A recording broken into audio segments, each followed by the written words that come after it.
Bonjour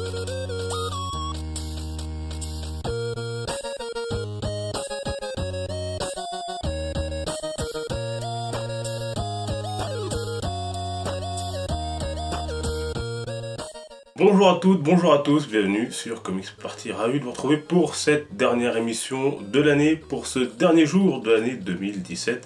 Mais avant, vous avez encore quelques jours pour voter pour vos films de l'année au Comics Party Awards. La cérémonie, ce sera dimanche prochain, donc c'est tout un dernier jour pour faire vos choix et voter pour vos films de l'année 2017, et également pour plus grande attente pour l'année 2018 qui arrive. Aujourd'hui, on termine l'année avec deux personnages de l'univers de Marvel et des Gardiens de la Galaxie, pour être plus précis, Rocket Raccoon et Groot.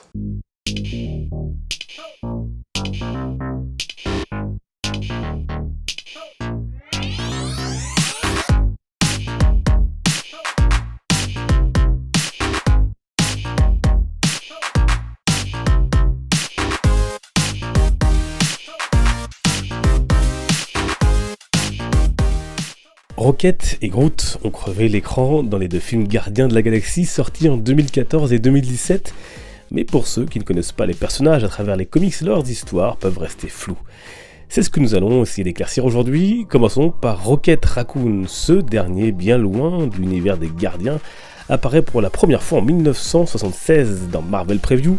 Son nom est d'ailleurs inspiré de la chanson des Beatles Rocky Raccoon, et d'ailleurs, lorsque l'on découvre son personnage dans le numéro 271 de Incredible Hulk, des années plus tard, on découvre un univers rempli de références au célèbre groupe anglais. A l'époque, il n'est pas aux côtés de Groot, mais de Walrus, là encore un clin d'œil au célèbre chanteur, et qui est un morse. Ensuite, pendant des années, le personnage est baladé de titre en titre, avant de trouver sa place dans la nouvelle équipe des Gardiens de la Galaxie en 2007. Il est originaire du Half-Worlds, une planète colonie abandonnée qui fait office d'asile pour humanoïdes. Rocket, créé par des robots, fait partie des gardiens du lieu et en même temps le chef de la sécurité. Plus tard, il sera en duo avec Groot lors de la dissolution de l'équipe et en sera aussi chef pendant une période. Cette espèce de raton laveur modifié, d'1m22 pour 11 kg, possède évidemment les capacités du rongeur, notamment en ce qui concerne les 5 sens qui lui sont développés. Il est surtout réputé pour son talent dans le maniement des armes à feu. Il est aussi grand pilote, expert en mécanique et grand stratège. Groot a lui été créé par Stan Lee, Jack Kirby et Dick Ayers. Il est historiquement plus vieux que le personnage de Rocket puisqu'il est apparu dès 1960. Cet extraterrestre à l'apparence d'un arbre est originaire de la planète X. Il fait partie de la race des colosses Flora que l'on croyait éteinte. Issu d'une noble lignée, le personnage n'était pas à ses débuts le héros et le personnage parfois mignon que l'on connaît aujourd'hui. En effet, lorsqu'il arrive sur Terre, sa mission est d'enlever et d'étudier les humains. Le collectionneur Talnir Tivan l'enlève et le retient captif dans son zoo interplanétaire. Il arrive finalement à s'en échapper avec Hulk encore. C'est lors d'Annihilation Conquest qu'il rejoindra aussi l'équipe de gardiens. Il fera aussi partie des agents du Shield à travers les Howlings Commando qu'il sera forcé d'intégrer. Lors de la guerre contre Phalanx, un grand moment des gardiens, il connaîtra une fin similaire à celle du premier film où il se sacrifie pour sauver ses amis avant de se régénérer là aussi. Ce géant peut varier sa taille de 4 à 5 mètres plus ou moins, résistant et fort, il peut faire pousser les branches de son corps et contrôler les végétaux qui l'entourent. Enfin, il semble ne pouvoir prononcer qu'une seule et même phrase, que cette Rocket d'ailleurs arrive à déchiffrer, I am Groot. Côté comics, sur les personnages, vous pouvez notamment retrouver la série Marvel Now Rocket Raccoon, où il fait bien sûr équipe avec Groot. Vous les trouverez aussi dans le titre Gardien de la Galaxie Marvel Now.